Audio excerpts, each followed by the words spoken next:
नमस्कार। नेपाल टेलिभिजन समाचारमा यहाँलाई स्वागत छ। म सुरेन्द्र पौडेल र म छहरा दवाडी। समाचार सुरु गरौं प्रमुख समाचारबाट।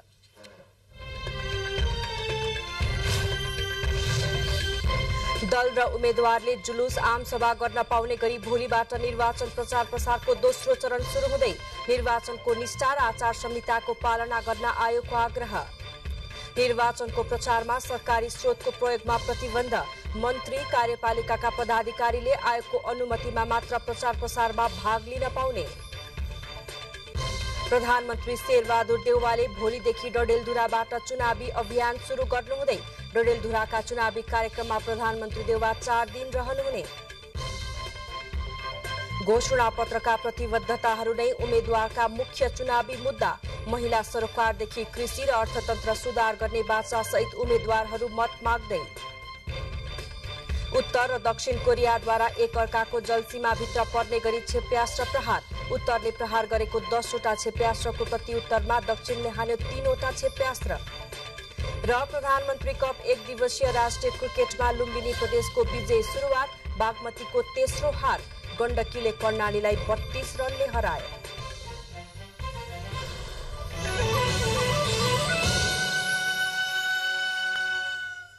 समाचार अब विस्तारमा। राजनीतिक दल र उम्मेद्वारले जुलुस आमसभा र कोणसभा गर्न पाउने गरी भोलिदेखि निर्वाचन प्रचार प्रसारको दोस्रो चरण शुरू हुँदैछ। प्रचार प्रसारको अर्को चरणमा प्रवेश गर्दै गर्दाको पूर्व सन्ध्यामा निर्वाचन आयोगले निर्वाचनको निष्ठालाई जोगाएर आचार संहिताको पालना गर्न दल र उम्मेद्वारलाई आग्रह गरेको छ।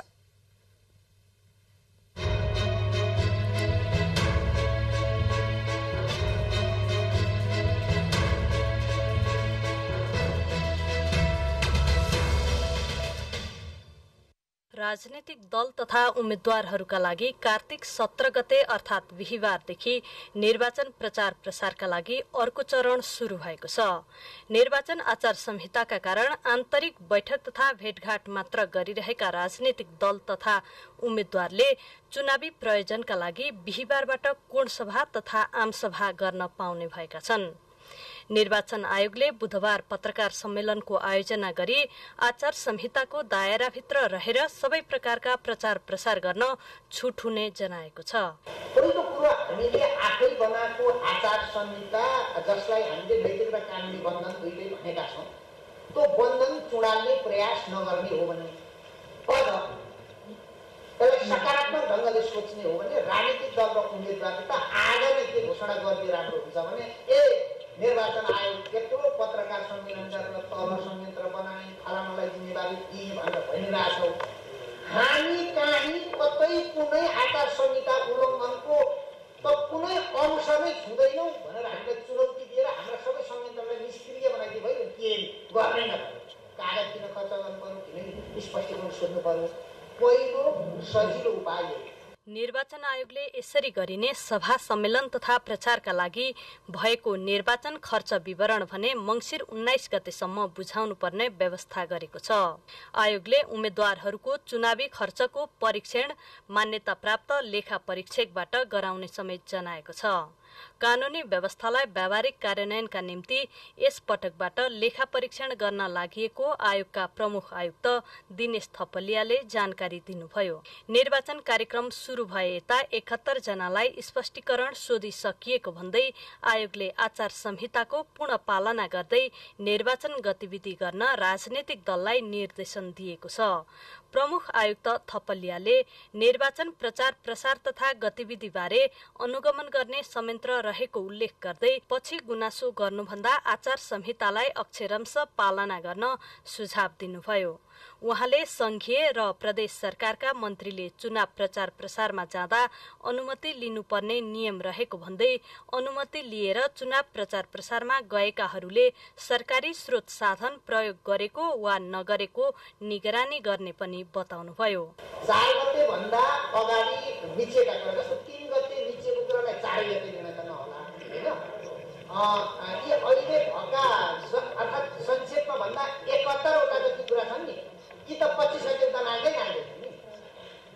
यी 71 अहिले 71 वटाका कुरा त 25 गते त नाग्दै नाग्दैन, कुनै हालतमा नाग्दैन, क्लियर छ त।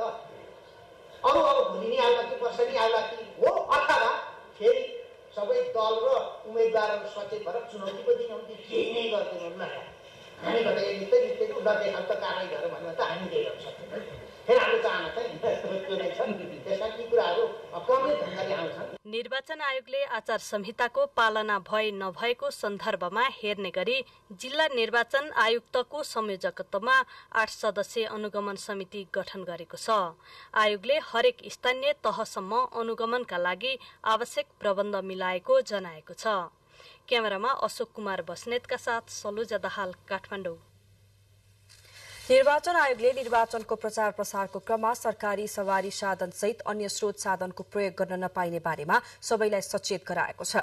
निर्वाचन पहिलो संशोधन आचार संहिता 2079 ले नेपाल सरकार वा प्रदेश सरकारको मन्त्री वा स्थानीय कार्यपालिकाका पदाधिकारीले निर्वाचन प्रचार प्रसारमा संलग्न हुँदा सरकारी स्रोत र साधनको प्रयोग गर्न रोक लगाएको हो। चुनावी प्रचार प्रसार गर्दा सरकारी साधन स्रोतको प्रयोग गर्न आचार संहिताले रोक लगाइएको, तर निर्वाचनमा आफै उम्मेद्वार भएका मन्त्रीले आफू उम्मेद्वार भएको क्षेत्रमा निर्वाचन प्रचार प्रसारमा संलग्न हुन भने सक्ने आयोगका प्रवक्ता शालिग्राम शर्मा पौडेलले बताउनुभयो।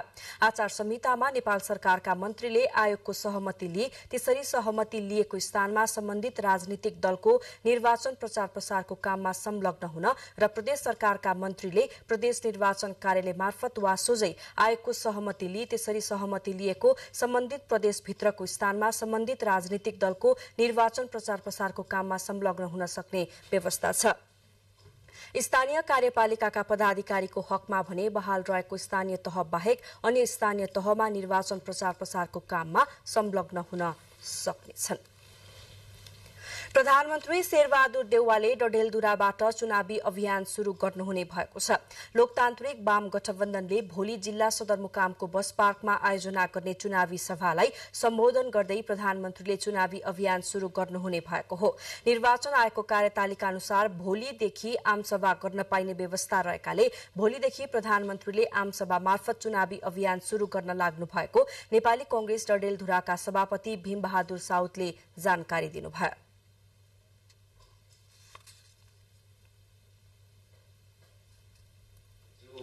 भोलि डडेलधुरा जिल्लामा आउनुहुने कार्यक्रम गृह मन्त्रालय मार्फत हामीलाई प्राप्त भएको छ।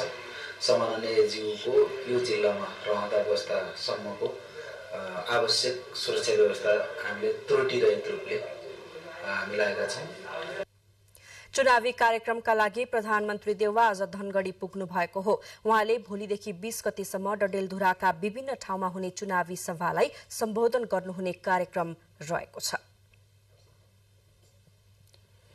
नेकपा माओवादी केन्द्रका अध्यक्ष पुष्पकमल दाहाल प्रचण्डले संविधान परिमार्जन र रक्षाको सबैभन्दा बढी जिम्मेवारी माओवादीको भएको बताउनु भएको छ।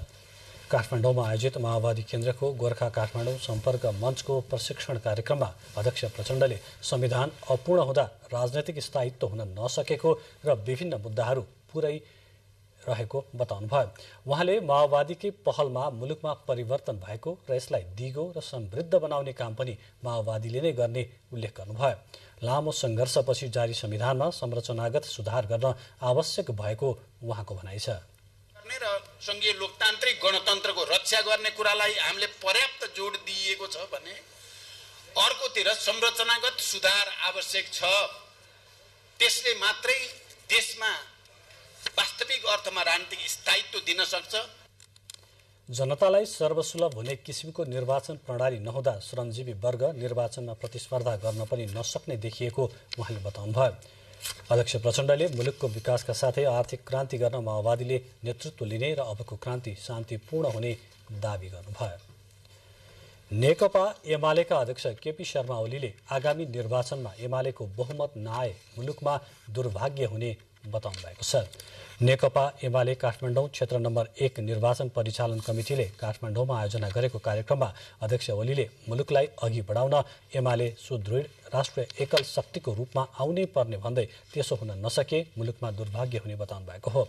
उहाँले आगामी निर्वाचन महासंग्राम भएको भन्दै गठबन्धनसँग देश विकासको कुनै लक्ष्य र उद्देश्य नै नभएको दावी गर्नुभयो। अध्यक्ष ओलीले भूकम्पपछिको पुनर्निर्माणमा छिटो सफलता पाउने देशमा विश्वमै नेपाल अग्रस्थानमा रहेको बताउनुभयो। बुलेटिनमा समाचारहरूको क्रम जारी छ। अहिलेलाई केही बेर विज्ञापन। बाँकी समाचारमा फेरि स्वागत छ। नेपालको 3 तले जिल्ला अर्थात पहाड़, मध्य पहाड़ र तराई भूभागको संयोजन रहेको गण्डकी प्रदेशको नवलपुर जिल्लामा निर्वाचनको रौनक बढ्दै गएको छ। मंगिरको बाली थन्क्याउने हतारो र निर्वाचनको चहल पहल सँगसँगै हुँदा नवलपुरका मतदातालाई अहिले भ्याइ नभ्याइ भएको छ। गण्डकी प्रदेश अन्तर्गत पर्ने पूर्वी नवलपरासी अर्थात नवलपुरमा 2वटा संघीय निर्वाचन क्षेत्र र 4वटा प्रदेशसभा निर्वाचन क्षेत्रहरू रहेका छन्। जिल्लाभरि 2,60,461 मतदाता छन्। नवलपुर 1 मा नेपाली कांग्रेसका संस्थापक नेता विश्वेश्वर प्रसाद कोइरालाका छोरा डाक्टर शशाङ्क कोइराला चुनावी प्रतिस्पर्धामा हुनुहुन्छ। कांग्रेसभित्र लामो राजनीतिक इतिहास बोकेको कोइराला परिवारका सदस्य नै चुनावी मैदानमा हुनुले यहाँको राजनीतिमा नयाँ तरङ्ग आउनु स्वाभाविक मान्छन् नवलपुरका मतदाताहरू। त्यसो त कोइराला यसअघि पनि 3 पटक निर्वाचित भइसक्नु भएको छ। कोइरालासँग एमालेका कृष्ण पौडेल प्रतिस्पर्धामा हुनुहुन्छ। गत स्थानीय तहको निर्वाचनमा नवलपुर 1 मा रहेको 4वटा स्थानीय तह 1वटा पालिकाको प्रमुखमा मात्र नेपाली कांग्रेसले जितेको थियो भने बाँकी 3वटा पालिकाको प्रमुखमा एमाले विजयी भएको थियो। अहिले नेपाली कांग्रेसलाई यहाँ माओवादी केन्द्रको साथ छ, जसलाई गठबन्धनले जित्ने आधार ठानेको छ। तर आफ्नै संगठन बलियो भएकै कारण स्थानीय तहमा सफलता हासिल गरेकोले सहज महसुस एमालेका उम्मेद्वारलाई पनि भएकै छ। नवलपुर 1 क मा नेपाली कांग्रेसका जिल्ला सभापति महेन्द्र ध्वज जीसीसँग एमालेका रविन्द्र अधिकारी प्रतिस्पर्धामा हुनुहुन्छ। यसैगरी नवलपुर 1 ख मा गठबन्धनका तर्फबाट माओवादी केन्द्रका लोकेन्द्र प्रसाद भुर्तेलसँग एमालेका रोशन बहादुर गाहा मगर प्रतिस्पर्धा गरिरहनु भएको छ।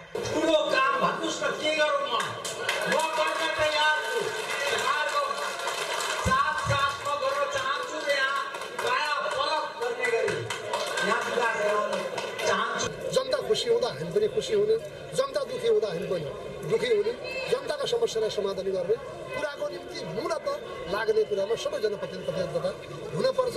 नवलपुर 2 मा नेपाली कांग्रेसका विष्णु कुमार कार्की र नेकपा एमालेका तिलबहादुर तिलक महत बीच नै मुख्य प्रतिस्पर्धा छ। कार्की र महत दुवैजना 2074 को निर्वाचनमा पनि आमान्य सामान्य भएका थिए।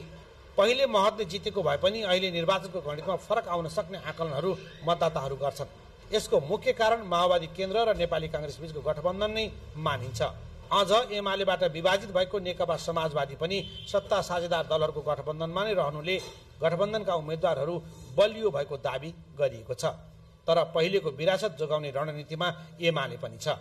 यता नवलपुर 2 क मा गठबन्धनका तर्फबाट नेकपा माओवादी केन्द्रका सोम श्रीपालीसँग एमालेका पद्मा जीसी श्रेष्ठ प्रतिस्पर्धा गरिरहनु भएको छ भने नवलपुर 2 ख मा गठबन्धनबाट एकीकृत समाजवादीका डाक्टर गोपाल खनाल र एमालेका लक्ष्मण बहादुर पाण्डे मुख्य प्रतिस्पर्धी हुनुहुन्छ। नवलपुरमा नयाँ र पुराना नेताहरूको आपसी प्रतिस्पर्धा रोचक भए पनि मतदाताका अपेक्षा पूरा गर्न यसअघिका निर्वाचित उम्मेद्वारसँग त्यति सकिँदैनन् यहाँका मतदाताहरू। यो वडालाई देशलाई बचाउने नेता हुन पर्यो, देशलाई माया गर्ने नेता हुन पर्यो। हामी यो मध्यबिन्दु 8 साह्रै पीडित छौँ। किसानको दुःख बुझ्छ, कस्तो नेताले किसानलाई हेर्छ, त्यस्तो नेतालाई भोट दिने। साँच्चै भन्ने हो भने नवलपुर अर्थात् नवलपरासी पूर्वमा चाडबाडको रौनक सकिएकै छैन। यहाँ टाँगिएका झिलिमिली अझै कायमै छन्।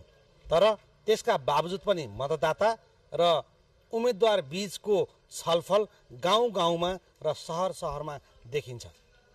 उनीहरू मत माग्न भन्दा पनि आफ्नो एजेन्डा सेट गर्नको लागि नै तल्लीन भएको पाइन्छ। कर्णाली प्रदेशमा 5 दलीय गठबन्धन मत परिणाम आफ्नो पोल्टामा पार्ने प्रयासका साथ चुनावी अभियानमा लागेको छ भने नेकपा एमाले आफ्नो साग बचाउने कसरत गरिरहेको छ। जिल्लामा रहेको प्रदेशका 12 प्रतिनिधि सभा र 24 प्रदेश सभा निर्वाचन क्षेत्रहरूमा मुख्य रूपमा सत्ता गठबन्धन र एमालेका उम्मेद्वारहरू प्रतिस्पर्धामा छन्। 2074 सालको निर्वाचनमा नेकपा माओवादी र नेकपा एमाले बीचको गठबन्धनले प्रतिनिधि सभामा सुन्ने रहेको नेपाली कांग्रेसले 5 दलीय गठबन्धनको आडमा आसन्न निर्वाचनमा प्रतिनिधि सभा र प्रदेश सभामा विगतका परिणाम बदल्ने दाउमा छ। 5 दलीय गठबन्धन छ र त्यो गठबन्धनको नेपाली कांग्रेस कर्णाली प्रदेशमा पहिलो पार्टीको रूपमा स्थापित हुन्छ भन्ने कुरामा म पूर्ण रूपमा विश्वास छु। अघिल्लो पटकको संघीय निर्वाचनमा एमाले 6, माओवादी केन्द्रले 5, स्वतन्त्रले 1 स्थानमा जित हासिल गरेका थिए। त्यस्तै प्रदेश सभाका 24 सिट मध्ये 13 सिटमा एमाले, 9 सिटमा माओवादी केन्द्र र 1 सिटमा कांग्रेसले जितेको थियो। तर अहिले सत्तारूढ गठबन्धन 1 भएर चुनावमा होमिए पनि एमाले उम्मेदवार भने 2074 को नतिजा दोहोर्याउने दाउमा छन्। गठबन्धन मात्रै हो, जनताले सही मूल्याङ्कन गर्नेछन् र पार्टीहरू गठबन्धन भयो भने जनताको गठबन्धन नेकपा एमालेसँग छ, हामी विजयी गर्छौँ। आगामी निर्वाचनमा वाम लोकतान्त्रिक गठबन्धन मार्फत नेकपा माओवादी केन्द्रले अघिल्ला निर्वाचनको तुलनामा कम सिटमा उम्मेदवारी दिएको छ। बढी जित्छौँ भन्ने त कुरै भएन, टिकटै नपाएको जित्छौँ भन्ने कुरा भएन। समानुपातिकतिर हामी मत बढाउँछौँ। जे माओवादी पार्टीको भागमा आइपुगेको छ त्यसलाई सम्पूर्ण हिसाबले जित्ने गरी तयारी गरिरहेका छौँ। एउटै पार्टीमा रहेर आफ्ना छुट्टै पहिचान बनाउन सफल भएका एमाले तथा समाजवादीका नेताहरू एउटै चुनावी मैदानमा होमिनु र गठबन्धन दलका उम्मेदवार भित्रै भागी उम्मेदवारी हुनुले आसन्न निर्वाचनमा प्रमुख राजनैतिक दललाई 2074 को विरासत कसरी जोगाउने भन्ने चिन्ता बढेको छ। नेपाल टेलिभिजनका लागि मान बहादुर ओली, सुर्खेत। चुनावलाई लक्षित गरेर राजनैतिक दलहरूले जारी गरेका संकल्प र प्रतिबद्धता पत्रमा समेटिएका मुख्य विषयलाई दल तथा उम्मेदवारहरूले महत्त्वका साथ चुनावी एजेन्डा बनाइरहेका छन्। प्राय सबै दलहरूले घोषणापत्रमा महिला समानता एवं महिला सशक्तिकरणको विषयलाई उच्च प्राथमिकता दिएको पाइएको छ। नेपाली कांग्रेसले बृहत लक्ष्य कोखदेखि शोकसम्मको नारा दिई महिलाको विषयलाई घोषणापत्रमा प्राथमिकतामा राखेको छ। सुत्केरीलाई भत्ता स्वरूप 5000 रुपियाँ दिई निशुल्क सुत्केरी सेवा प्रदान गर्ने र सुत्केरी तथा शिशुलाई पोसिलो खानाका लागि 1000 दिनसम्म पोषण कुपन वितरणको व्यवस्था गर्ने कांग्रेसले लिखित वाचा गरेको छ। साथै प्रजनन छनौटको स्वतन्त्रता महिलामा निहितको व्यवस्था गर्ने पनि कांग्रेसले संकल्पमा राखेको छ। यस्तै माओवादी केन्द्रले महिलासँग सम्बन्धित 14 वटा विषयलाई प्राथमिकताका साथ प्रतिबद्धता पत्रमा समेटेको छ। प्रतिनिधि सभा तथा प्रदेश सभाको निर्वाचनमा महिलाको लागि प्रत्यक्षतर्फको 33% निर्वाचन क्षेत्र नै आरक्षित गर्ने र समानुपातिक तर्फको 33% सिटको थप व्यवस्थाका लागि संविधान नै संशोधन गर्ने प्रतिबद्धता माओवादी केन्द्रले आफ्नो घोषणा पत्रमा उल्लेख गरेको छ।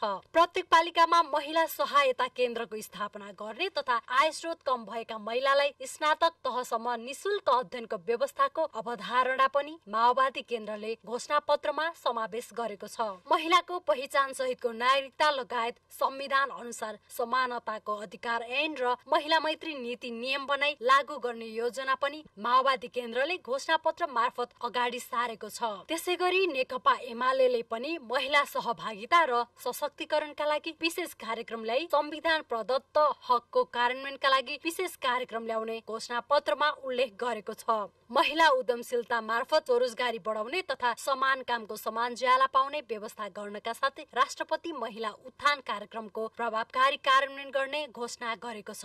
नेकपा एमाले महिनावारी हुने समूहका महिलाहरूका लागि वार्षिक 1500 रुपियाँ दिने प्रतिबद्धता जनाएको छ। अहिलेको मतदातामा 18 वर्ष माथिका 88,47,500 महिला मतदाता रहेका छन्। नेकपा एकीकृत समाजवादीले पनि अन्य दलले जस्तै महिलाका विषयलाई प्राथमिकताका साथ घोषणा पत्रमा समेटेको छ। महिलामाथि हुने हिंसा नियन्त्रण गर्न प्रहरीमा महिला सेलको स्थापना, एकल महिलाहरूलाई प्रोत्साहित गर्ने, सुत्केरी भत्ताको व्यवस्था गर्ने घोषणा पत्रमा छ। त्यस्तै रोजगारमा संलग्न महिलालाई 14 हप्ताको सुत्केरी बिदा दिने तथा गर्भवती महिला र गर्भमा रहेको शिशुको नियमित स्वास्थ्य परीक्षण, उपचार, पोषण र संरक्षणको विशेष व्यवस्था गर्न पहल गर्ने विषयलाई घोषणा पत्रमा समावेश गरिएको छ। राष्ट्रिय प्रजातन्त्र पार्टीले सुत्केरी भएको 3 महिनासम्म 3000 मासिक भत्ताको व्यवस्था मिलाउने तथा महिला स्वास्थ्य स्वयंसेविकालाई प्रोत्साहन भत्ताको व्यवस्था गर्ने योजना सहितको घोषणा पत्र जारी गरेको छ। साथै हरेक किशोरीलाई पाठेघरमा हुने क्यान्सर विरुद्धको खोपको व्यवस्था गर्न पनि राप्रपाले घोषणा पत्रमा जोड दिएको छ।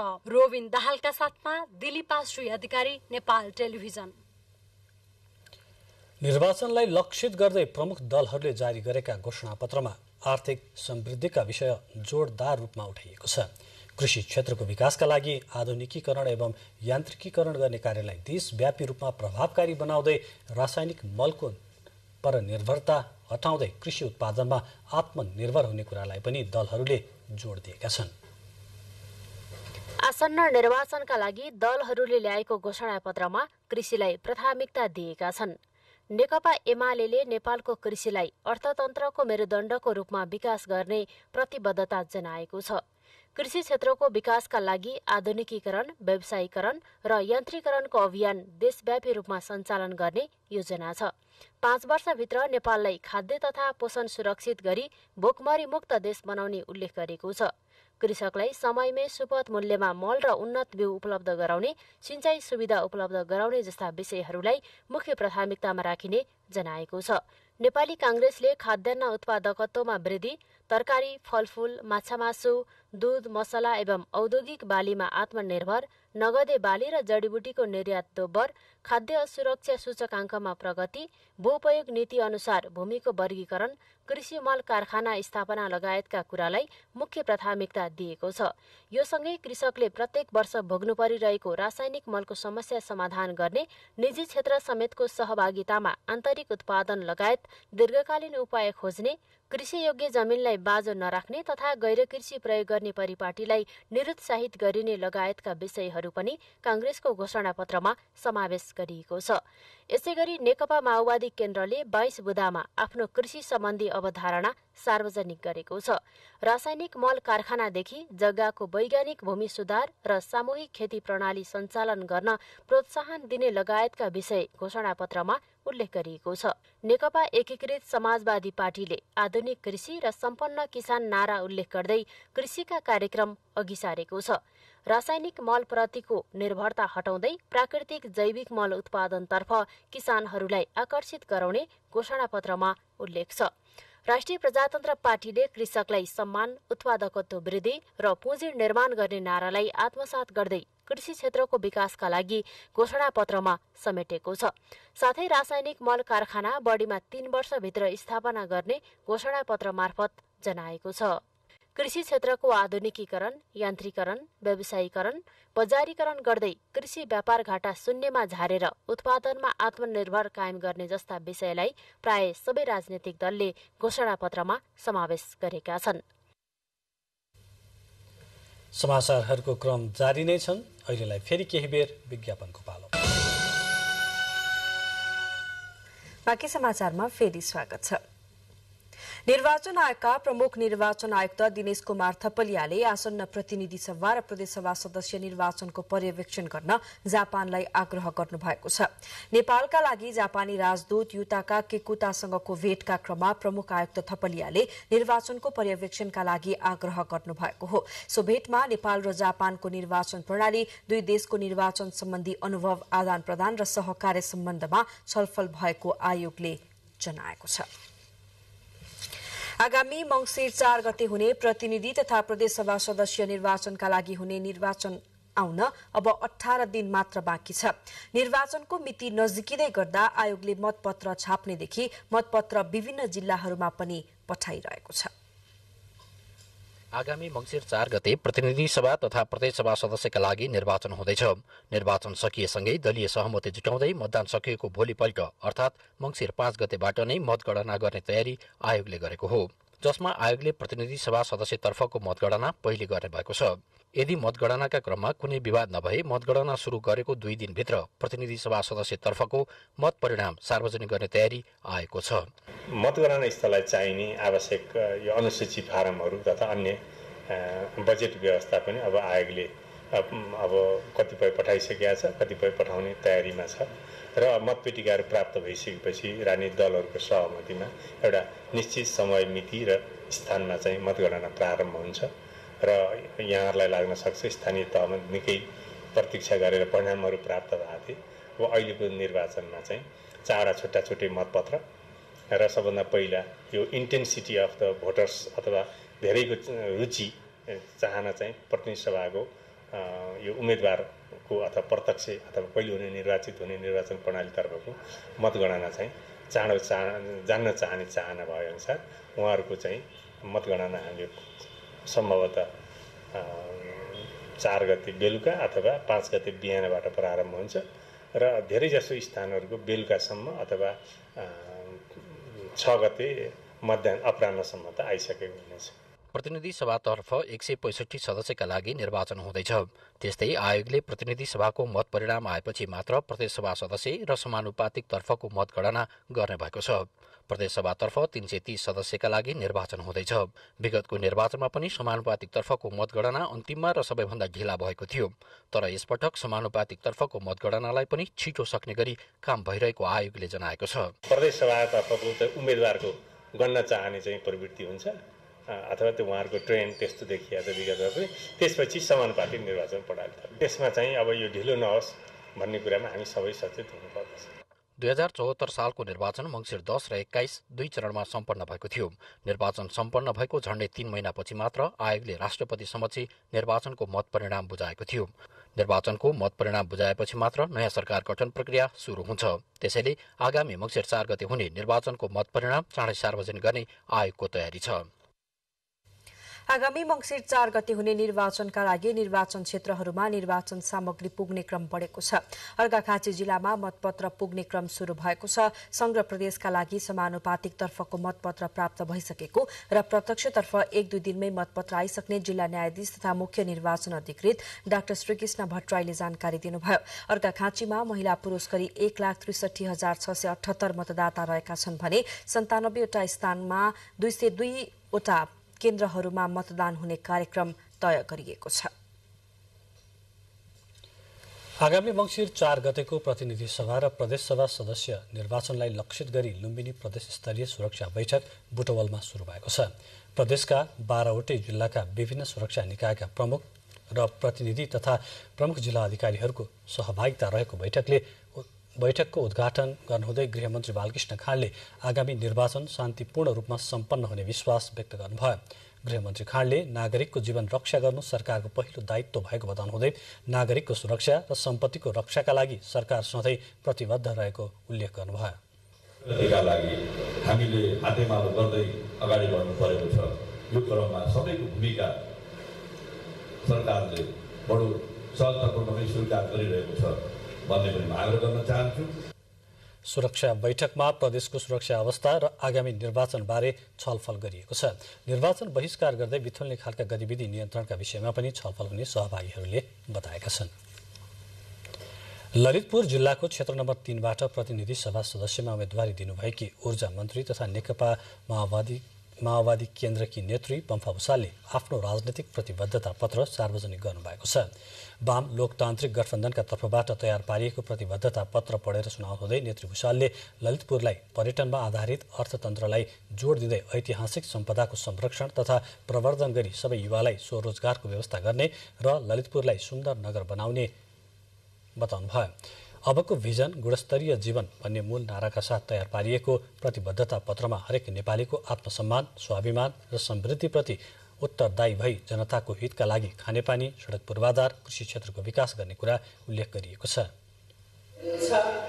अपूर्व छ हाम्रा पूर्वजहरूले हामीलाई हस्तान्तरण गरेर गएको, त्यसका आधारमा चाहिँ हामीले सिङ्गल क्षेत्रमा चाहिँ पर्यटकीय क्षेत्रको रूपमा लैजाने।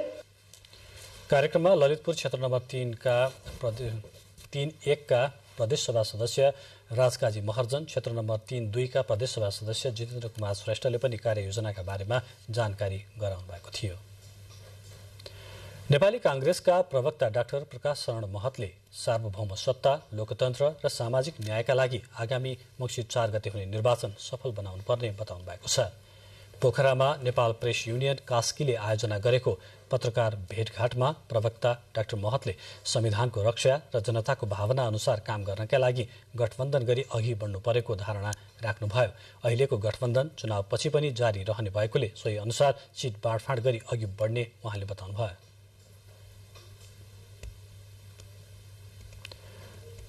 अब हुने निर्वाचनमा राम्रो उम्मेद्वारलाई जिताउनका लागि सबैको ध्यान जानुपर्नेमा प्रवक्ता डाक्टर महतले जोड दिनुभयो। त्यो साधन स्रोतको दायरालाई कसरी बढाउने र त्यो यसको क्षमतालाई जनताको पक्षमा कसरी प्रयोग गर्ने भन्नेतिर हाम्रो सम्पूर्ण ध्यान केन्द्रित छ।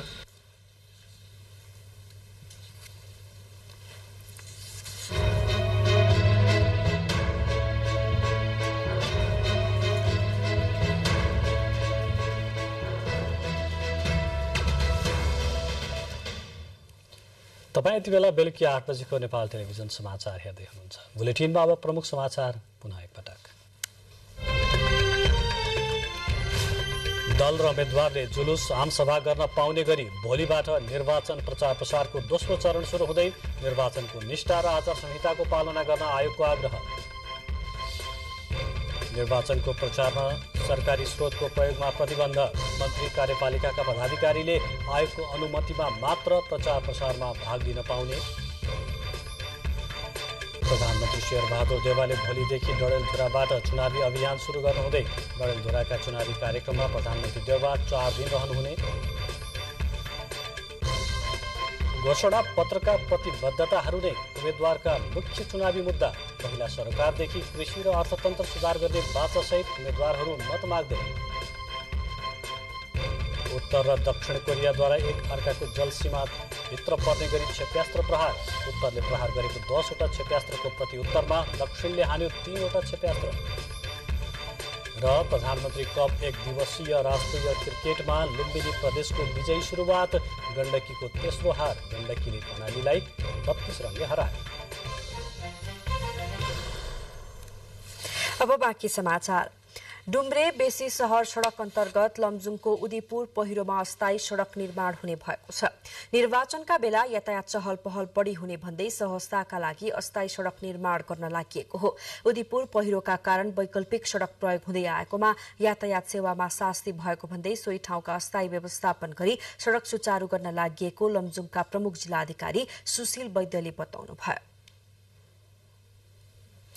मिथिला संस्कृति अन्तर्गत विशेष रूपमा हिन्दू चेलीबेटीहरूले मनाउने लोक पर्व सामा चकेवा तराई लगायतका ठाउँहरूमा मनाइएको छ। बहिनी र भाइको आपसी प्रेम, स्नेह र सद्भावमा आधारित यो पर्व छठ पर्वको एक दिन अघिदेखि पूर्णिमासम्म मनाइने परम्परा छ।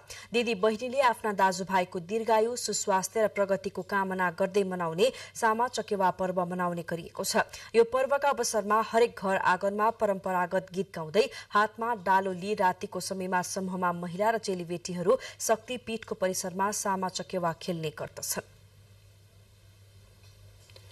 नेपालको राजनैतिक परिवर्तनमा महिला आन्दोलन र गृहिणी महिलाको कथा समेटिएको प्राध्यापक राधादेवी शर्मा चालिसेद्वारा लिखित पुस्तक समय चक्र सार्वजनिक भएको छ। पुस्तक एक कार्यक्रमका बीच सर्वोच्च अदालतका न्यायाधीश सपना प्रधान मल्लले सार्वजनिक गर्नुभएको हो। पुस्तक घोस्ट राइटिङ नेपालले बजारमा ल्याएको हो। अब मुलुक बाहिरको प्रसंग। उत्तर र दक्षिण कोरियाले एक अर्काको जलसीमा भित्र पर्ने गरी क्षेप्यास्त्र प्रहार गरेका छन्। आफ्नो देशको पूर्व र पश्चिमी समुद्र तटीय क्षेत्रमा उत्तर कोरियाले 10वटा क्षेप्यास्त्र प्रहार गरेको दक्षिण कोरियाको रक्षा मन्त्रालयले जनाएको छ। त्यहाँका सेनाले उत्तर कोरियाली कदमको डटेर सामना गरिने पनि बताएको छ। उत्तरले समुद्रमा क्षेप्यास्त्र प्रहार गरेको 3 घण्टाभित्र दक्षिणले पनि हावाबाट जमिनमा प्रहार गर्न मिल्ने 3वटा क्षेप्यास्त्र प्रहार गरेको छ। जापानले पनि उत्तरको कदम नाजायज भएको प्रतिक्रिया दिएको छ। दक्षिण कोरिया र अमेरिकाले सुरु गरेको बृहत हवाई सैन्य अभ्यासप्रति विरोध स्वरूप उत्तर कोरियाले क्षेप्यास्त्र प्रहार गरेको हो। अमेरिकाले सैन्य अभ्यास बन्द नगरे कडा कदम चाल्ने यसअघि नै उत्तर कोरियाले चेतावनी दिइसकेको छ। उत्तरले आणविक अस्त्रको परीक्षण गर्ने तयारी पनि गरिरहेको अमेरिकी अधिकारीहरूले दावी गरेका छन्। अब छोटो विश्राम, त्यसपछि बाँकी समाचार।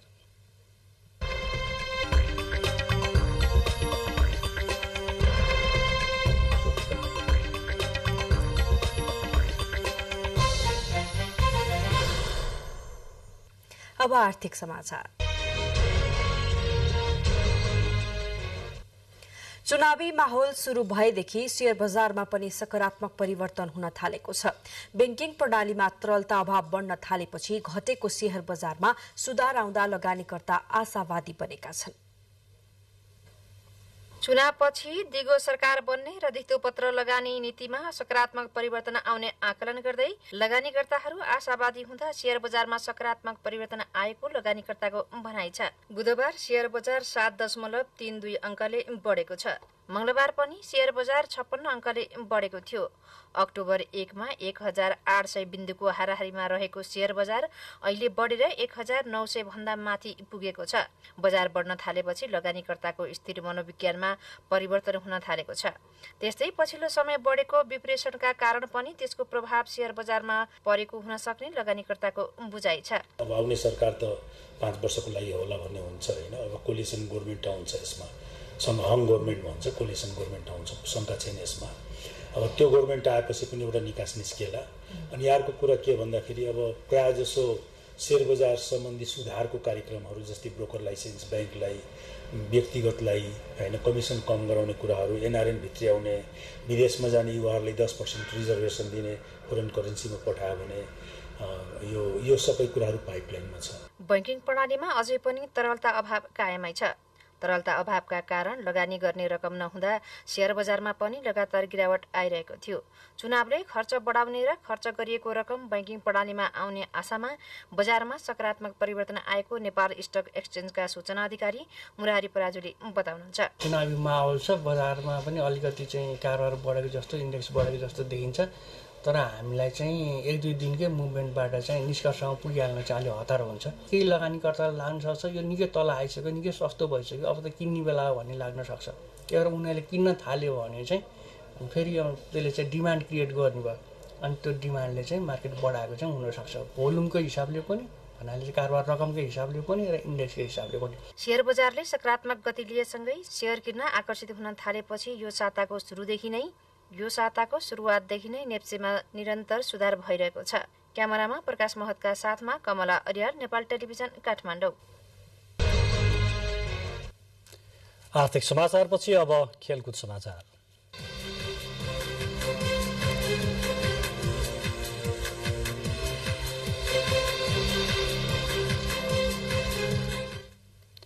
जारी प्रधानमन्त्री कप पुरुष 1 दिवसीय राष्ट्रिय क्रिकेट प्रतियोगितामा लुम्बिनी प्रदेशले विजयी सुरुवात गरेको छ। काठमाडौँको मूलपानी क्रिकेट मैदानमा बागमती प्रदेशलाई 8 विकेटले पराजित गर्दै लुम्बिनीले पहिलो जित निकालेको हो।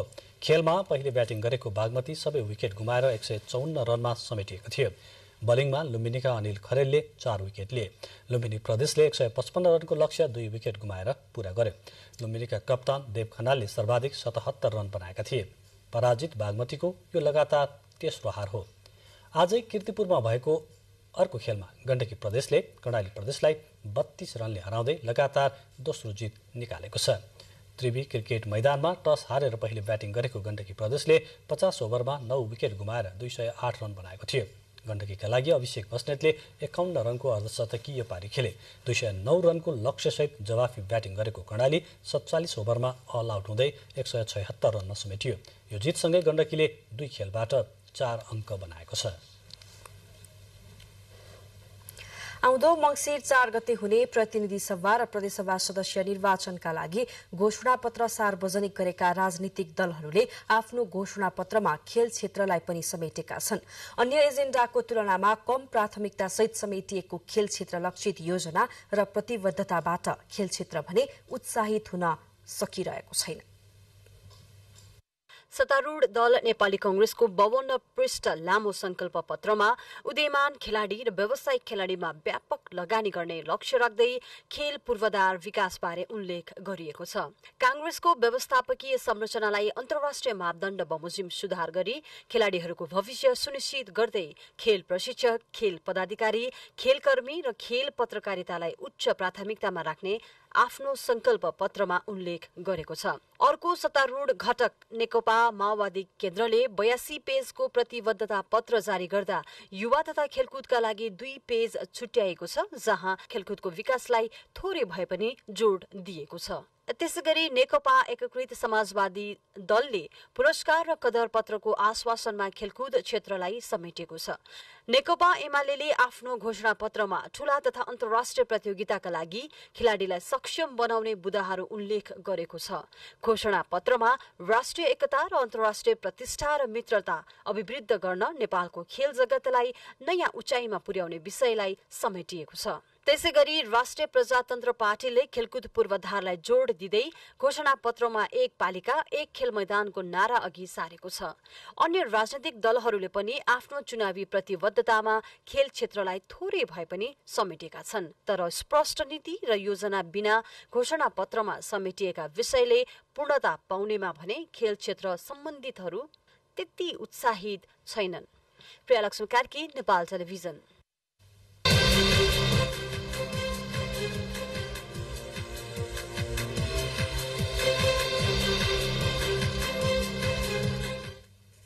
अब मौसम सम्बन्धी जानकारी। प्रदेश नम्बर 1 बागमती, गण्डकी र कर्णाली प्रदेशका पहाड़ी भूभागहरूमा आज राति आंशिक बदली रहे। बाँकी भूभागमा आंशिक बदलीदेखि मौसम सामान्यतया सफा रहने तथा कर्णाली प्रदेशका पहाड़ी भूभागका 1-2 स्थानमा हल्का वर्षाको सम्भावना रहेको मौसम पूर्वानुमान महाशाखाले जनाएको छ। काठमाडौँमा आज राति न्यूनतम तापक्रम 11 र 13 तथा भोलि दिउँसो अधिकतम तापक्रम 24 र 26 डिग्री सेल्सियस बीच रहने अनुमान पनि गरिएको छ। अब मौसम सम्बन्धी थप विवरण।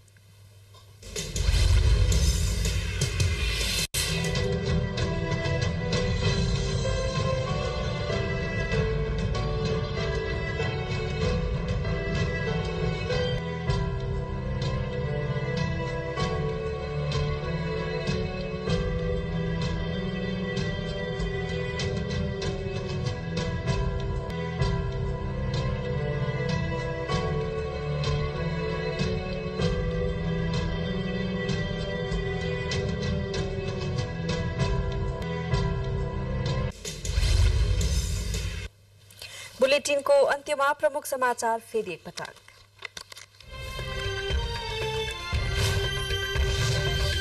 दल र उम्मेद्वारले जुलुस आम सभा गर्न पाउने गरी भोलिबाट निर्वाचन प्रचार प्रसारको दोस्रो चरण शुरू हुँदै निर्वाचनको निष्ठा र आचार संहिताको पालना गर्न आयोगको आग्रह। निर्वाचनको प्रचारमा सरकारी स्रोतको प्रयोगमा प्रतिबन्ध। मन्त्री कार्यपालिकाका पदाधिकारीले आएको अनुमतिमा मात्र प्रचार प्रसारमा भाग लिन पाउने। प्रधानमन्त्री शेरबहादुर देउवाले भोलिदेखि डडेलधुराबाट चुनावी अभियान शुरू गर्नुहुँदै डडेलधुराका चुनावी कार्यक्रममा प्रधानमन्त्री देउवा 4 दिन रहनुहुने। घोषणापत्रका प्रतिबद्धताहरूले उम्मेद्वारका मुख्य चुनावी मुद्दा। महिला सरकारदेखि कृषि र अर्थतन्त्र सुधार गर्ने बाचासहित उम्मेद्वारहरू मत माग्दै। उत्तर र दक्षिण कोरियाद्वारा एकअर्काको जलसीमाभित्र पर्ने गरी क्षेप्यास्त्र प्रहार। उत्तरले प्रहार गरेको 10 वटा क्षेप्यास्त्रको प्रतिउत्तरमा दक्षिणले हान्यो 3 वटा क्षेप्यास्त्र। र प्रधानमन्त्री कप 1 दिवसीय राष्ट्रिय क्रिकेटमा लुम्बिनी प्रदेशको विजय सुरुवात। बागमतीको तेस्रो हार। गण्डकीले कर्णालीलाई 32 रनले हरायो। हवस् त अहिलेलाई समाचारको सिलसिला यति नै। नेपाल टेलिभिजन हेर्दै गर्नुहोला। नमस्कार।